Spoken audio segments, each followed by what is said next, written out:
Tapi Nabi kata akan muncul orang-orang yang bersifat seperti Dajjal. Tapi Nabi tak kata orang bersifat seperti Ya'jud wa Ma'jud. Kenapa? Karena ternyata yang paling mudah, yang paling banyak pengikutnya kelak adalah Ya'jud wa Ma'jud. Dan itu setelah itu turun Nabi Isa alaihissalam. Setelah Isa turun, itu kemudian dibasmi oleh Nabi Isa. Turunlah setelahnya Ya'jud wa Ma'jud. Tidak ada nanti perang setelah Ya'jud wa Ma'jud. Jadi perang terakhir itu nanti bersama Ya'jud wa Ma'jud. Itu sudah setelah itu tidak ada perang lagi. Yang terjadi setelah itu fitnah-fitnah yang lain saja, yang sambil menunggu kedatangan zalzalah kiamat yang sesungguhnya. Itulah gempa bumi, gunung meletus, semuanya. Nanti batu berterbangan, semua rumah-rumah yang cantik dan megah yang tinggi-tinggi itu tinggal angan. Orang tak akan berpikir lagi, Pak. Ketika melihat batu berterbangan itu seperti kapas, kata Allah dalam Al-Quran itu. Kalian akan melihat batu-batu berterbangan itu seperti kapas. Padahal itu bukan kapas, tapi itu batu. Maka setelah Ya'jud wa Ma'jud itu tidak ada kerusakan yang bersifat fisik. Atau bahasa lainnya perang. Hanya saja nanti itu tinggal menunggu goncangan-goncangan. Dimatikannya lampu selama 40 hari. Kemudian muncul dukhat. Ada nanti binatang melata yang bisa berbicara. Kemudian banyak. Dan ketika itu muncul api yang kemudian muncul daripada Yaman, sungai yang kemudian sudah mengering, itu tanda kedekatan hari kiamat. Bahkan ketika itu terjadi, kata Nabi, ketika kalian melihat tanda itu berarti tandanya kiamat sudah dekat, maka bersiaplah.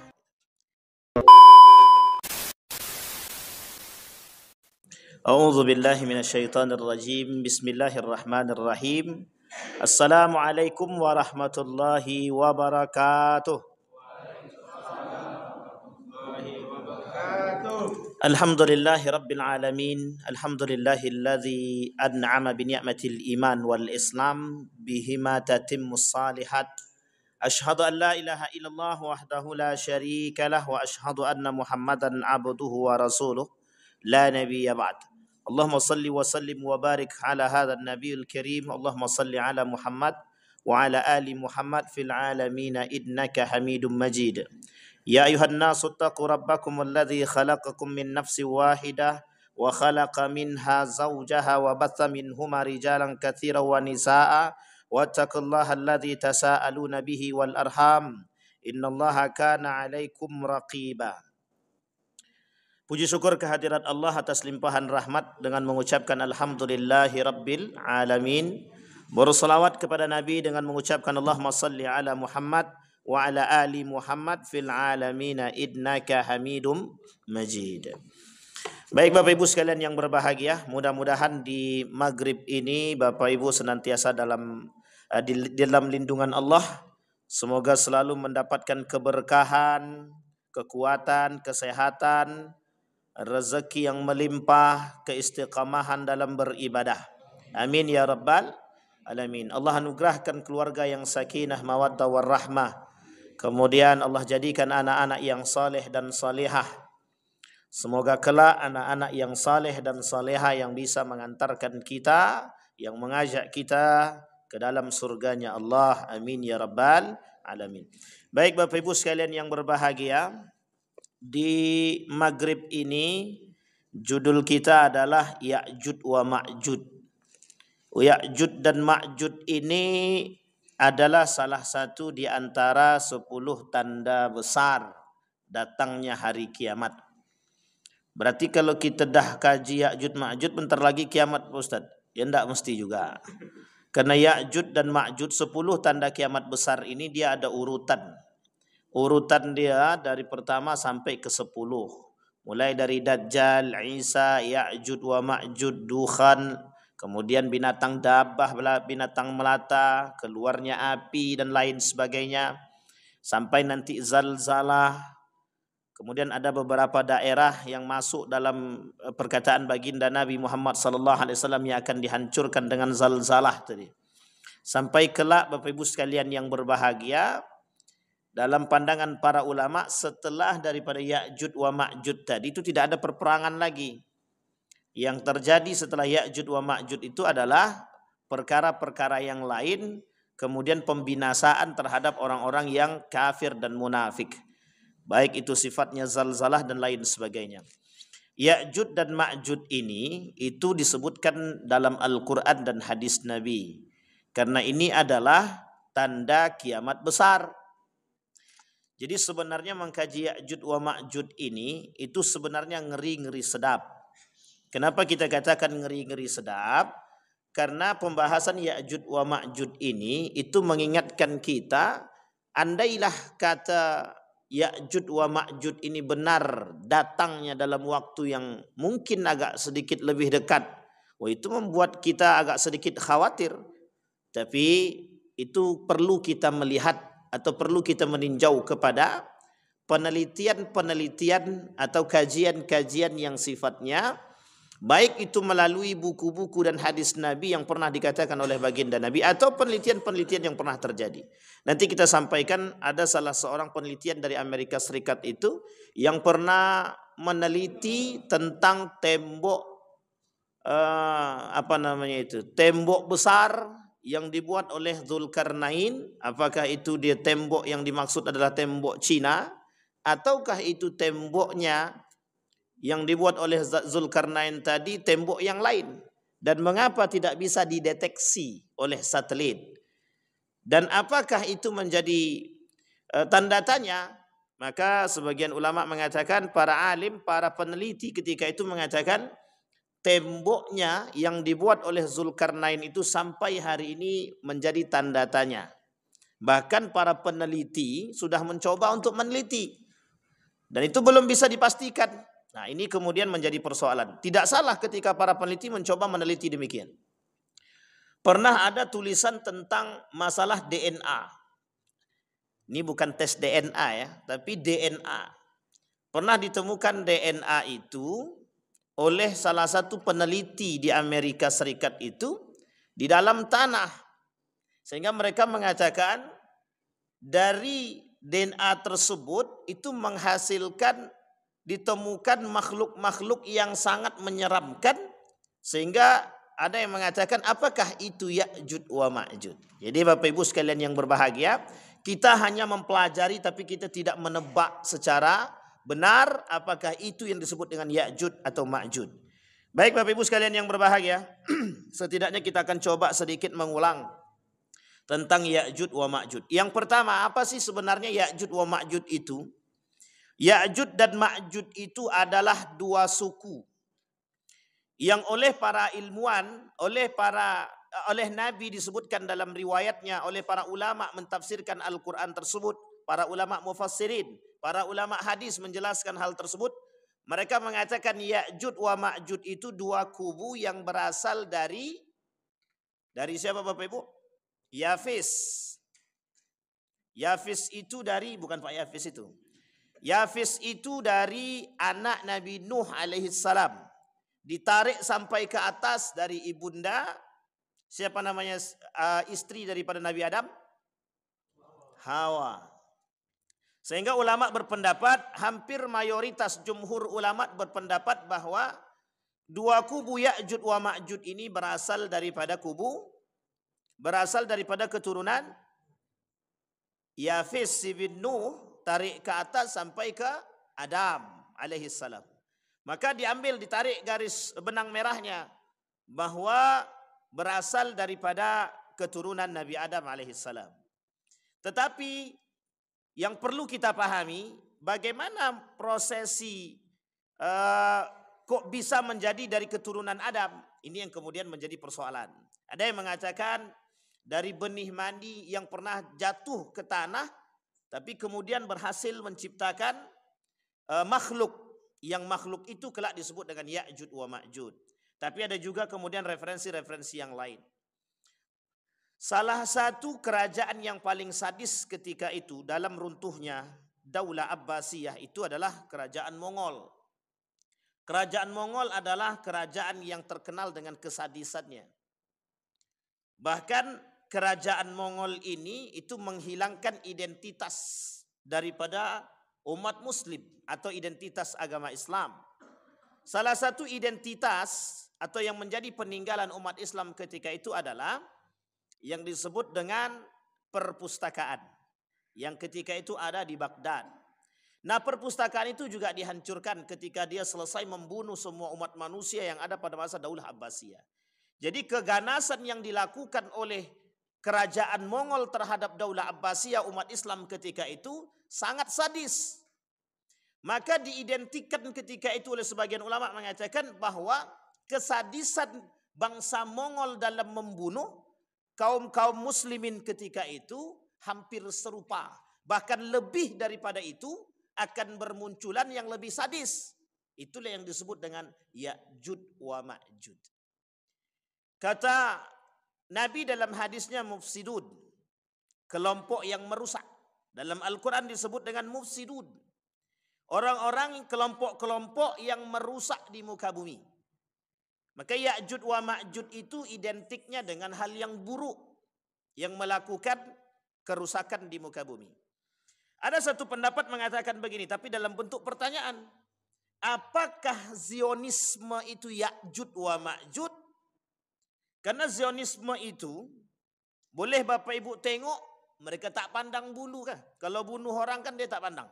Mau manusia atau tak manusia, bunuh saja. Yang penting bukan dari diri dia. Sehingga ketika dia membunuh umat manusia itu, mereka tak pandang.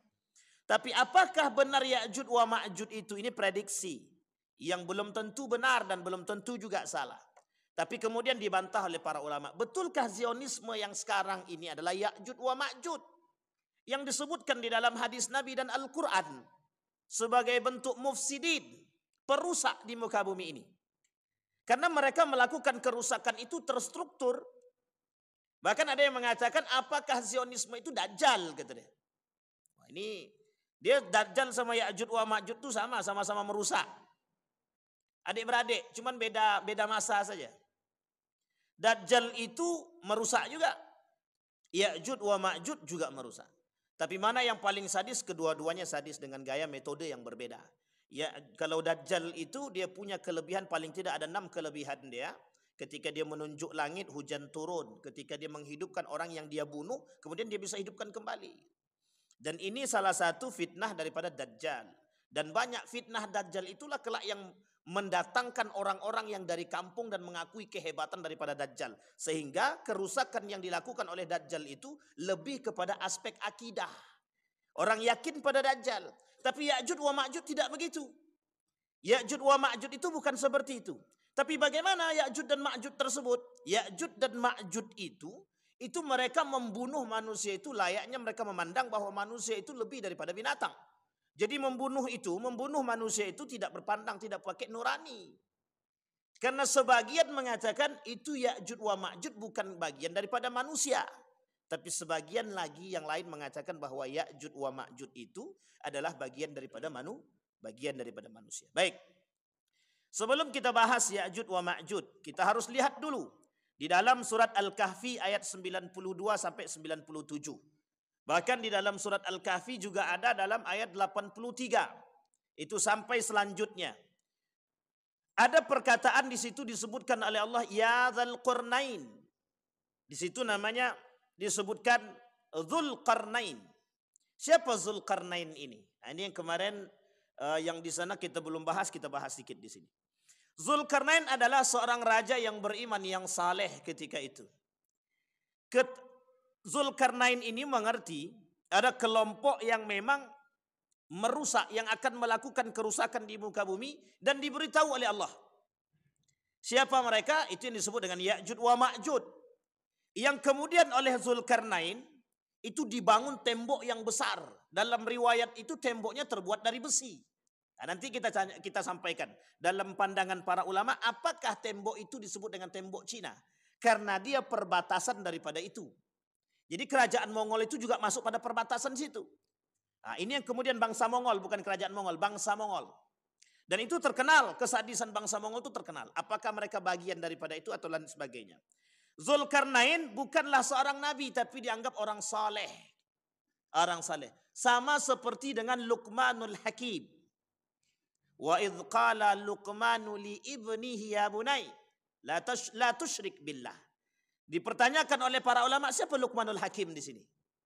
Luqmanul Hakim di situ apakah nabi, apakah orang saleh? Maka para ulama, jumhur ulama ittafaqa jumhurul ulama ala annahu min hakimin salihin. Seorang hakim yang saleh, bukan nabi. Sama dengan Zulkarnain. Tidak dianggap nabi, tidak dikatakan nabi, tapi dia sebagai orang yang saleh. Ia diberi nama Zulkarnain karena ia sudah pernah mencapai ujung dunia dari timur hingga barat. Tempat tanduk setan terbit. Nah, ini kapan-kapan baru tanduk setan ini kita bahas. Jadi Bapak Ibu, permasalahan tanduk setan ini itu juga menjadi permasalahan oleh sebagian para ulama. Apa yang disebut dengan tanduk setan itu? Nah, ini tanduk setan ini banyak multi tafsirnya. Lain waktu kita bahas, karena kalau bahas itu tak habis nanti. Nanti protes pula Pak Yendi kan. Sehingga tersebut ketika Zulkarnain mengetahui, Allah sebutkan di dalam Al-Quran dalam surat Al-Kahfi tersebut, bagaimana Zulkarnain diperintahkan oleh Allah membangun tembok yang tinggi dan besar. Tembok yang tinggi dan besar. Nah, kemudian Allah sebutkan, kemudian ia menempuh suatu jalan yang lain lagi, hingga apabila dia telah sampai di antara dua buah gunung, dia mendapati di hadapan kedua bukit itu suatu kaum yang hampir tidak mengerti pembicaraan. Jadi ketika seorang ilmuwan Amerika menemukan salah satu gunung yang ada di Amerika itu, di dalam gunung itu sekitar 12 km kedalamannya, itu bahasanya lebih dalam lagi, galiannya berarti kan begitu. Artinya ditemukan dalam gunung tersebut, apa yang ditemukan? Kelompok yang hidup, yang tidak pembicaraan mereka tidak dimengerti. Tapi kemudian para ulama mengatakan, ulama yang ada di sana mengatakan hasil penemuan tersebut, apakah itu yang disebut dengan Ya'jud wa Ma'jud? Dibantah oleh para ulama, tidak. Meskipun percakapan mereka tidak dimengerti, kuku mereka panjang dan menakutkan, bentuk mereka tidak sama seperti manusia. Maka oleh para ulama tidak sejalan dengan apa yang disampaikan oleh Nabi. Karena dalam hadis Nabi itu salah satu bentuk atau ciri daripada Ya'jud wa Ma'jud itu salah satunya bermata sipit. Nah, ini kalau diterjemahkan luas agak melebar juga bermasalah juga itu. Itu kalau sempat diterjemahkan lebih luas. Berarti kalau ada orang mata sipit, wah itu Ya'jud itu. Itu tak bisa. Makanya bahasa ini tafsirnya tidak boleh tafsirnya melebar, itu tak bisa. Apalagi tapi ketika dikatakan ada pertanyaan, dan ini ternyata sudah dibahas lebih dulu oleh para ulama. Mendengar kalimat sipit, bermata sipit itu tembok yang tinggi, itu orang berpendapat, apakah ini disebut dengan berasal dari Cina? Ini kemudian menjadi pertanyaan, apakah Ya'jud wa Ma'jud itu kelak datang dari Cina atau berasal dari Cina? Karena di situ ada tembok Cina yang tinggi dan besar, dan di perbatasan itu ada makhluk-makhluk, maksudnya ada manusia-manusia yang sadis dan ganas, yang makhluk itu disebut dengan bangsa Mongol. Dan itu perbatasan India-Cina. Oh itu sangat. Nah itu kemudian menjadi persoalan. Apakah nanti ada bantahan daripada ulama atau tidak terkait apakah bangsa Ya'jud wa Ma'jud ini berasal dari Cina atau tidak. Baik.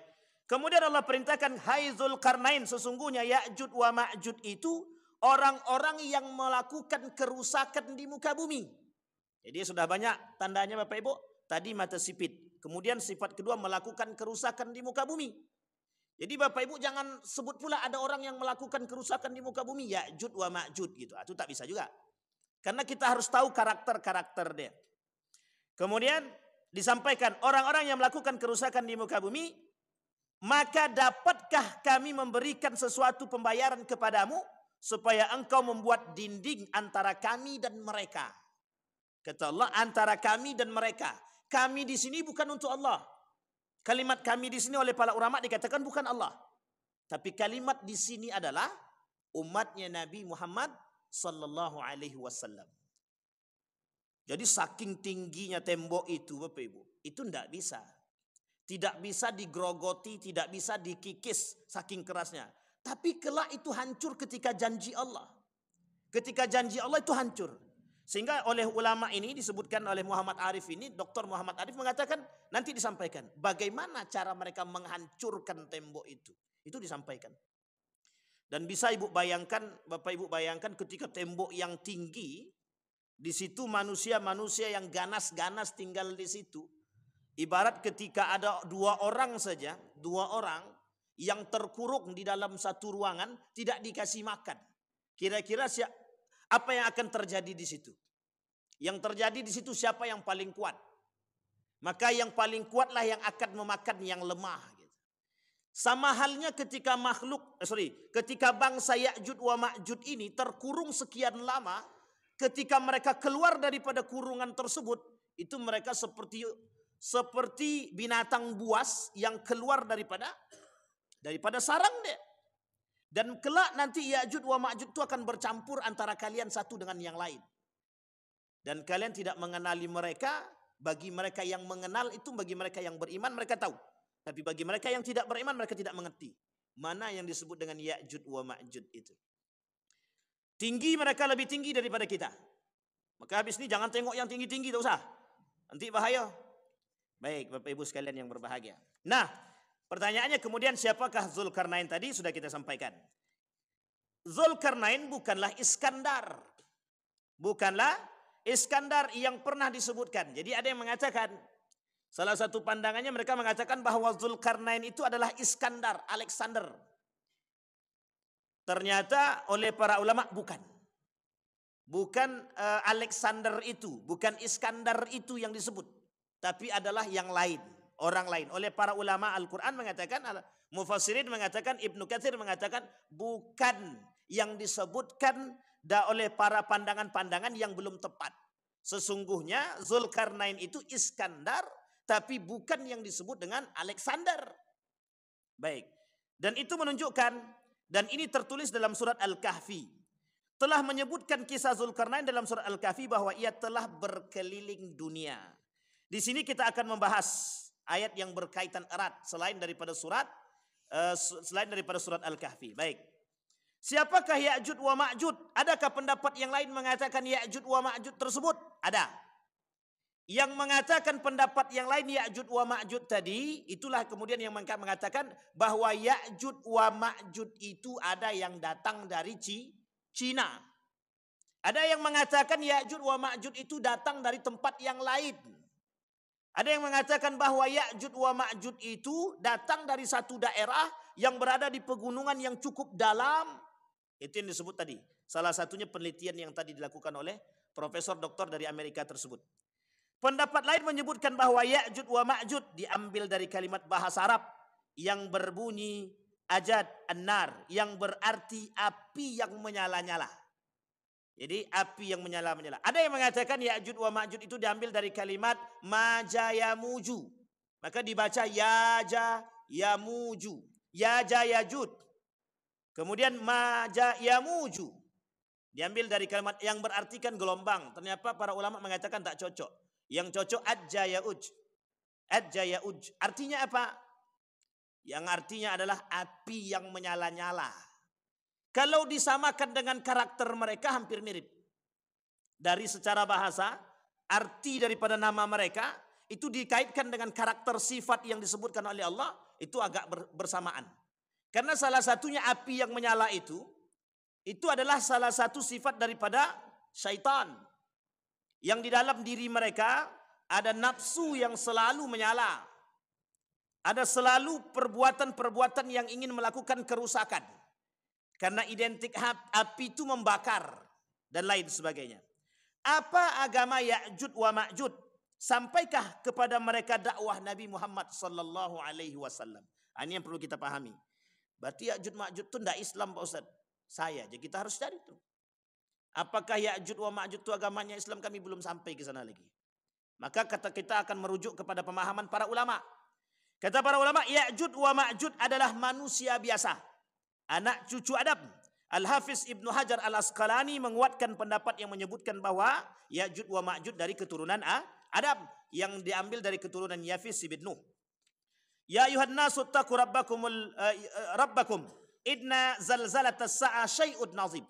Hai manusia, bertakwalah kepada Allah kalian. Sesungguhnya kegoncangan hari kiamat itu adalah suatu kejadian yang sangat besar. Salah satu kejadian yang besar disampaikan oleh Nabi. Kata Nabi, la taqumus sa'ah hatta tarau wuqu'an izam. Kata Nabi, tidak akan terjadi hari kiamat sampai kalian akan melihat kejadian-kejadian yang besar. Nah, salah satu kejadian-kejadian yang besar itu yang disampaikan oleh Nabi dalam hadisnya adalah munculnya Ya'jud wa Ma'jud yang tak pernah kita bayangkan.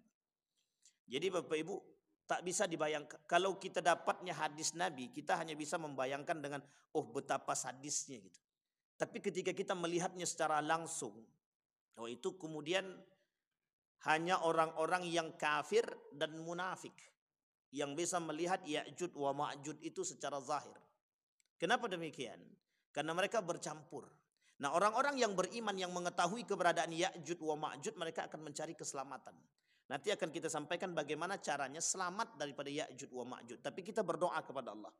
Apa doa kita kepada Allah? Semoga kita tidak bertemu dengan Ya'jud wa Ma'jud. Jangan sampai ketemu. Kalau sempat kita ketemu, berarti kedekatan hari kiamat itu semakin dekat sekali. Dia nomor 3. Berarti tinggal berapa lagi? Tinggal 7 lagi. Tinggal 7 lagi. Kalau sempat 7 itu dan disampaikan oleh para nabi, oleh para ulama, kedekatan antara satu dengan yang lain itu sangat dekat. Bermunculannya kiamat besar tadi, antara satu dengan yang lain itu sangat dekat. Nah, kita tidak bisa mentafsirkan sangat dekat itu, tidak bisa. Apakah sekarang, kemudian besoknya kiamat selanjutnya, apakah besoknya lagi kiamat selanjutnya, itu kita tidak bisa mengatakan demikian. Karena itu fatrah, masa, waktu yang menentukan hal demikian. Baik Bapak Ibu sekalian yang berbahagia. Sekarang pertanyaannya adalah apakah agama Ya'jud wa Ma'jud tersebut? Ulama berbeda pendapat. Tidak ada yang mengetahui secara zahir agama daripada Ya'jud wa Ma'jud. Tak ada yang mengetahui secara zahir. Apakah sampai kepada mereka dakwah baginda Nabi Muhammad SAW? Kalau pendapat Ibnu Hajar al-Asqalani, kata Ibnu Hajar al-Asqalani, itu tidak sampai. Kata Ibnu Katsir, justru Ibnu Katsir mengatakan tidak jelas apakah mereka mendengarkan dakwah atau tidak. Karena tembok yang tinggi tadi sebagai penghalang, kata dia, yang tidak bisa pernah sampai ke sana.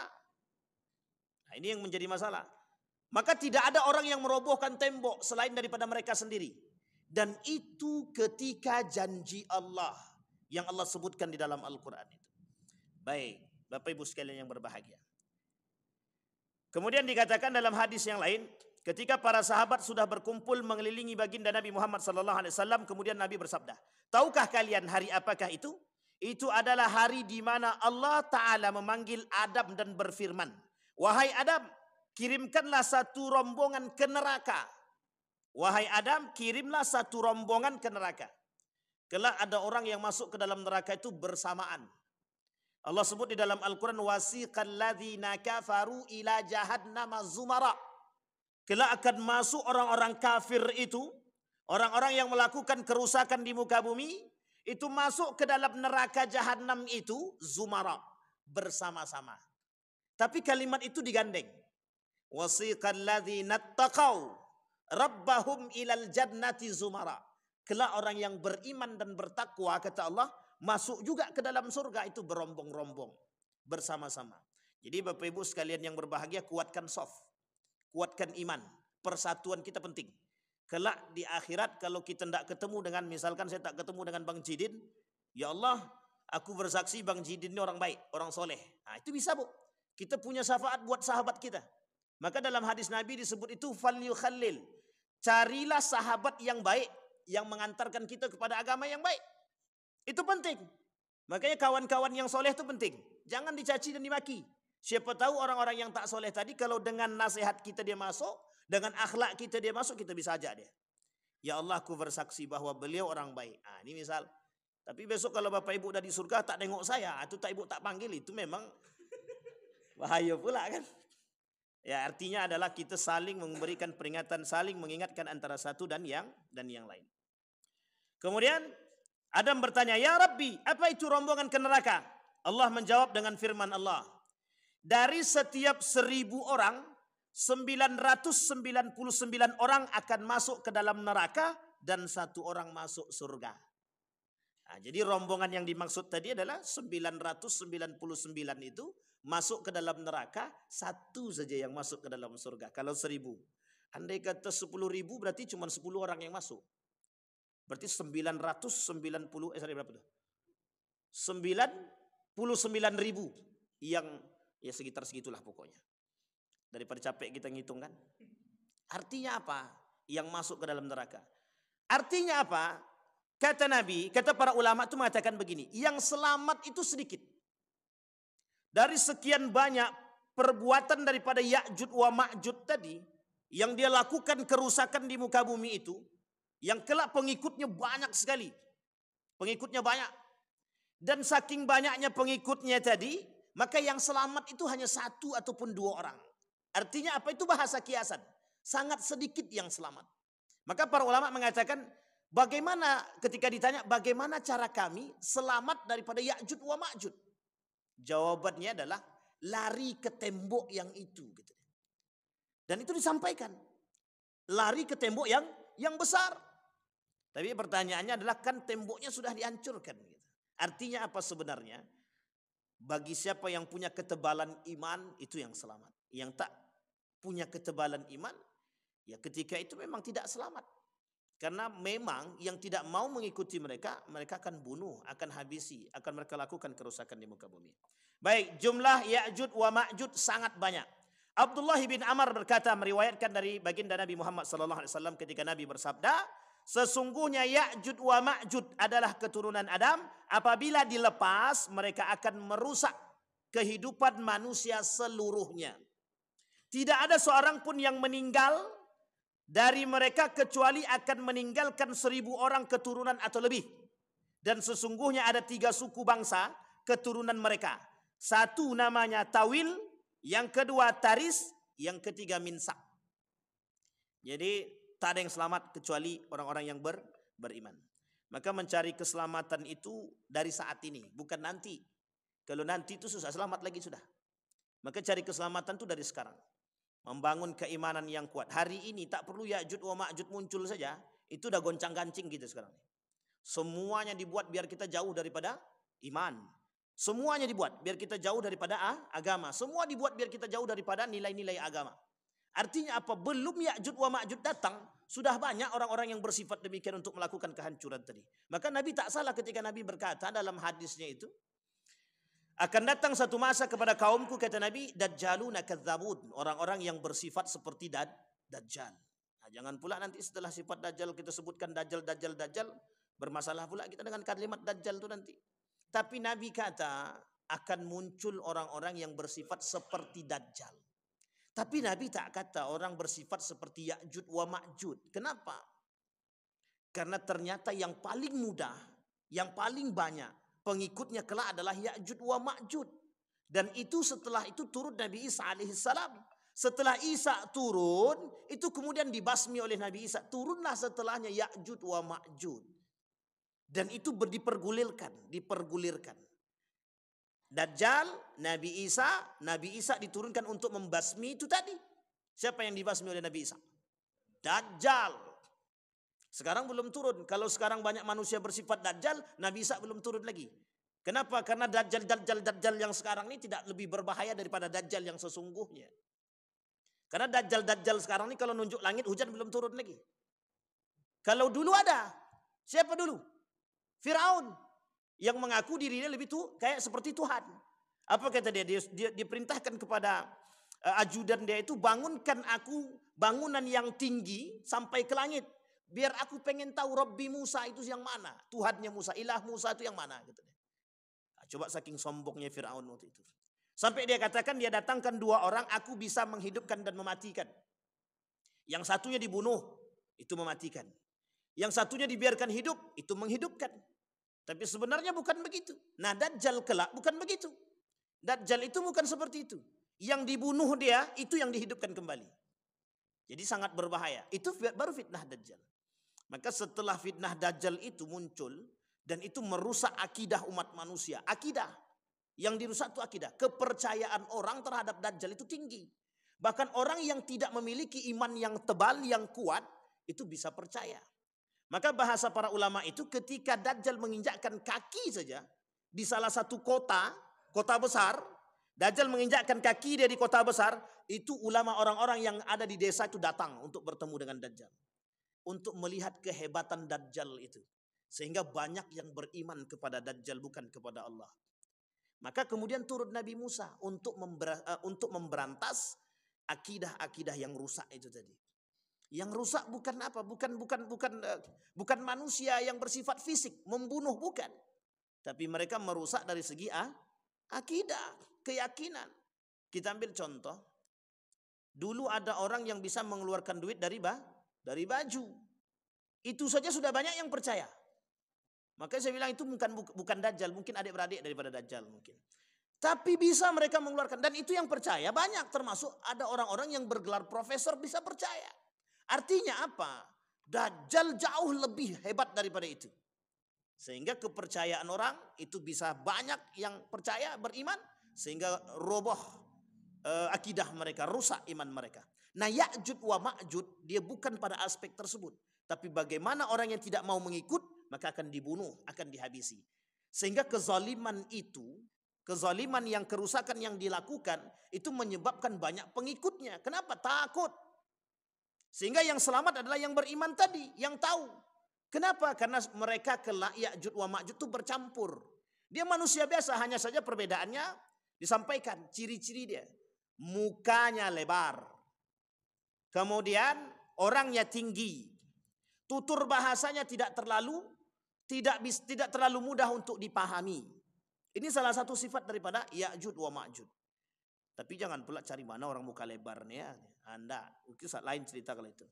Baik Bapak Ibu sekalian yang berbahagia. Ciri-ciri dan fisik Ya'jud wa Ma'jud sudah kita sampaikan. Tapi kita coba sampaikan dari hadis baginda Nabi Muhammad SAW.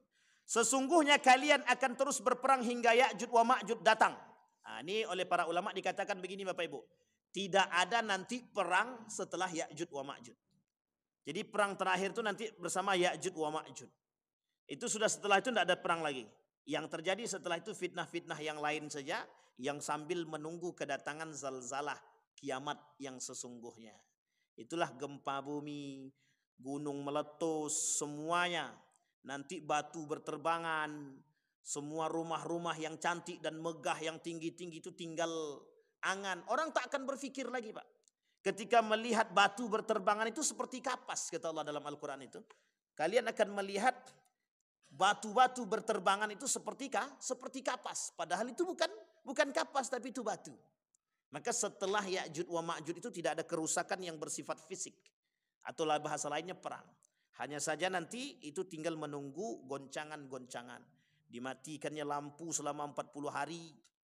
Kemudian muncul dukhan. Ada nanti binatang melata yang bisa berbicara. Kemudian banyak. Dan ketika itu muncul, api yang kemudian muncul daripada Yaman, sungai yang kemudian sudah mengering, itu tanda kedekatan hari kiamat. Bahkan ketika itu terjadi kata Nabi, ketika kalian melihat tanda itu berarti tandanya kiamat sudah dekat, maka bersiaplah. Sebenarnya tidak perlu menunggu kiamat besar itu datang. Kalau kita berakal, beriman harusnya dengan tanda-tanda kiamat yang kecil itu seperti fitnah, huru hara atau prahara akhir zaman atau fitnah akhir zaman yang saat ini sudah bermunculan di hadapan kita, itu sebenarnya harus bisa menjadi pelajaran bagi kita agar kita bisa betul-betul beriman. Karena kelak kata Allah yang ingin dilihat oleh Allah itu mana yang benar-benar beriman dan mana yang pura-pura beriman. Karena kelak isi manusia di akhir zaman itu orang kafir dan munafik. Yang munafik ini siapa? Yang pura-pura beriman. Yang pura-pura beriman. Baik Bapak Ibu sekalian yang berbahagia. Warna rambut mereka hitam kemerah-merahan. Wajah mereka diperumpamakan oleh Nabi dengan perisai cembung yang tebal karena bentuknya yang bulat dan padat berlemak. Nah, bisa dibayangkan Bapak Ibu? Bisa bayangkan? Menengok orang-orang agak gemuk sedikit. Tapi jangan dibayangkan betul. Bahaya pula itu nanti. Mereka nanti akan keluar dan turun dari seluruh tempat yang tinggi. Lalu menyebar ke seluruh penjuru dunia dengan sangat cepat. Oleh ulama, oleh sebagian pandangan mengatakan begini. Bisa jadi, ini bisa jadi kata mereka. Ini tapi bahasa, hanya sekedar bahasa, bahasa cocokologi. Tapi sebenarnya tidak tepat juga. ketika Bapak Ibu melihat hari ini ada beberapa bangsa, beberapa negara yang ciri khas mereka itu mereka bisa berada di mana-mana. Bisa berada di mana-mana. Dan mereka bisa menguasai perekonomian di mana-mana. Sekarang Bapak Ibu, bangsa apa yang bisa menguasai perekonomian di mana-mana? Cuman itu. Ada yang lain? Tidak ada. Oh, ada satu lagi. Padang. Itu nasi Padang di mana-mana banyak. Oh, serius Bapak Ibu? Saya mengatakan benar. Di Turki itu ada nasi Padang. Tapi ini karakter dagang ya, karakter dagang. Tetapi bangsa Cina itu mereka diwajibkan. Anak-anak muda itu wajib dagang. Bahkan perbankan, Bank Sentral Cina itu memberikan bantuan dana 0,0 sekian persen. Kalau saya tak salah 0,02%.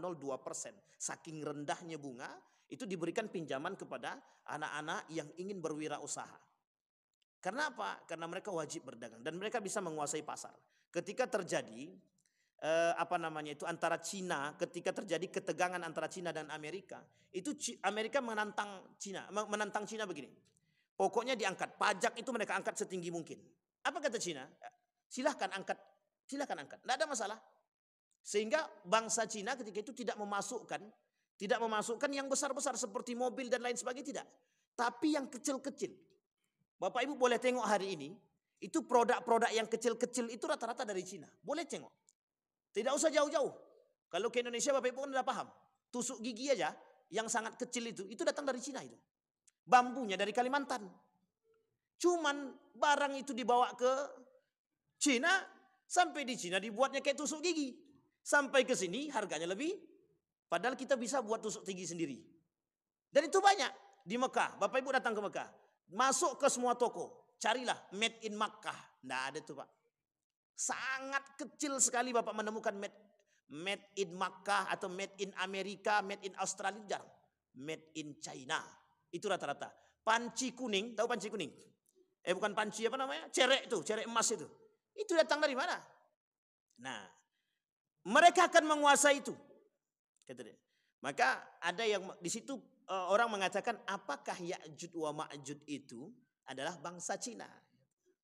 Maka itu alasannya. Bukan hanya karena mata sipit penguasaan mereka terhadap dunia. Bahkan mereka bisa menguasai dunia itu dalam waktu yang sangat cepat. Ketika Amerika menjadi negara adikuasa itu, Cina itu masih biasa saja. Hari ini orang melihat yang paling berkuasa itu bukan Amerika, tapi Cina. Kenapa demikian?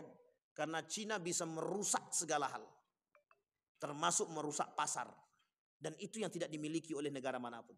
Bayangkan Cina bisa masuk dalam semua tempat.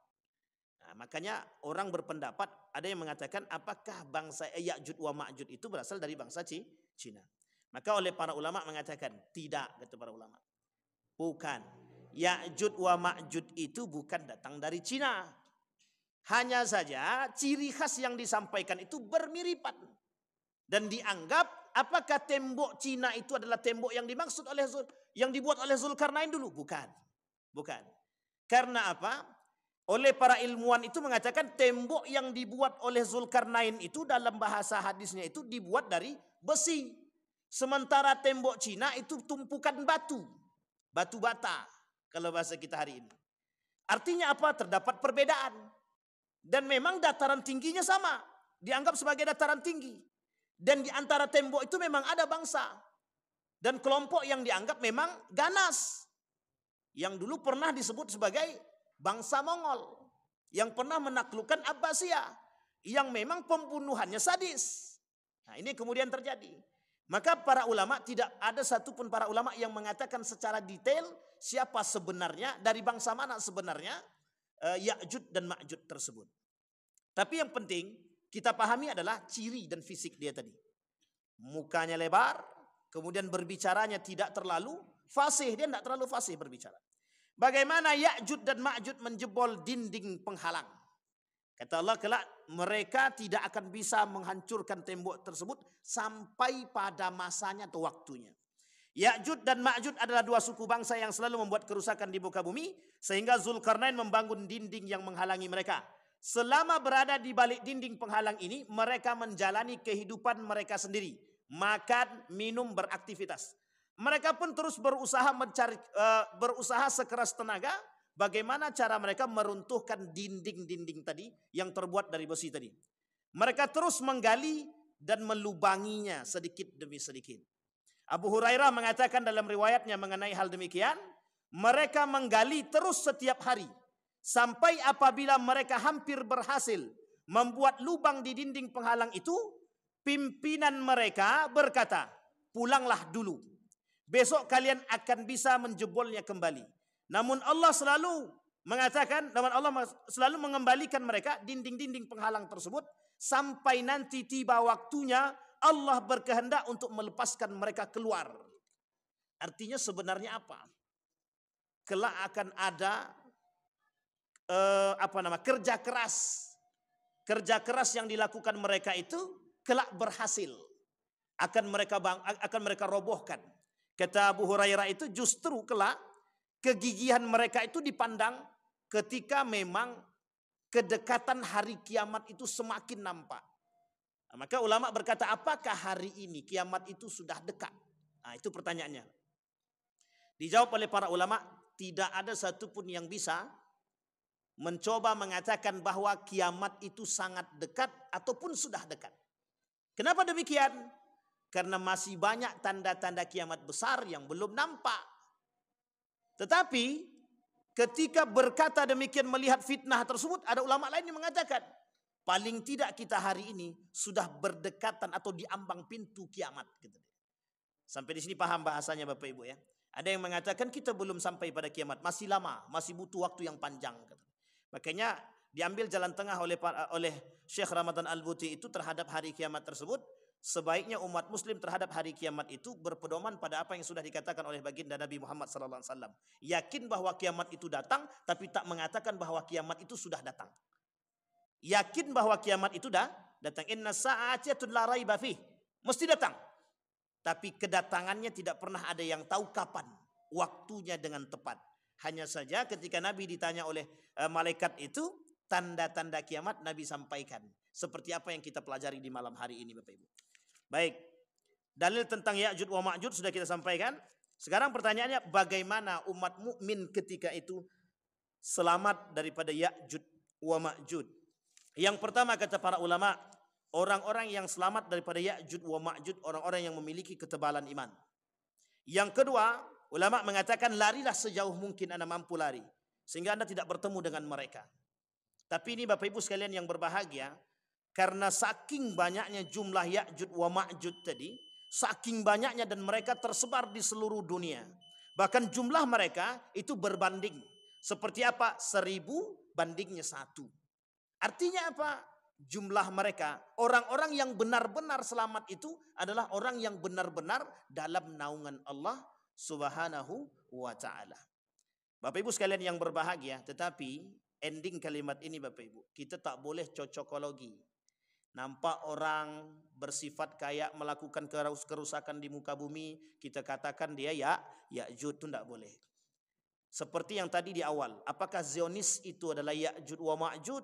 Karena memang tidak ada pendapat yang sahih mengatakan bahwa Zionis itu Ya'juj wa Ma'juj. Apakah Cina itu, bangsa Cina itu Ya'juj wa Ma'juj? Juga tidak ada dalil yang sharih dan yang kuat yang mengatakan mereka Ya'juj wa Ma'juj. Apakah tembok Cina itu adalah tembok yang dibangun oleh Zulkarnain? Oleh para ahli ilmuwan juga tidak mendapatkan keterangan yang pasti. Artinya apa? Artinya kita umat muslim disuruh bersiap. Dengan apa? Dengan keimanan yang betul-betul iman. Bukan hanya sekedar. Kalau orang tahu Ya'juj, misal mohon maaf, tahu mereka, oh bangsa Cina itu Ya'juj wa Ma'juj, mesti kita bersiap.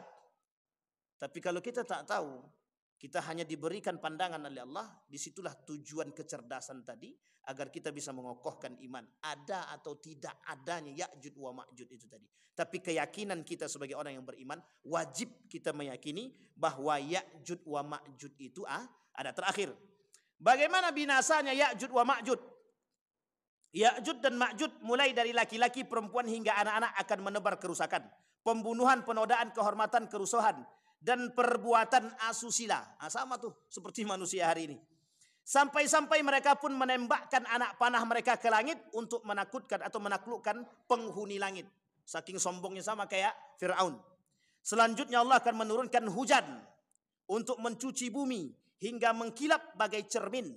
Lalu Allah berfirman kepada bumi, tumbuhkanlah buah-buahanmu dan kembalilah semua keberkahanmu.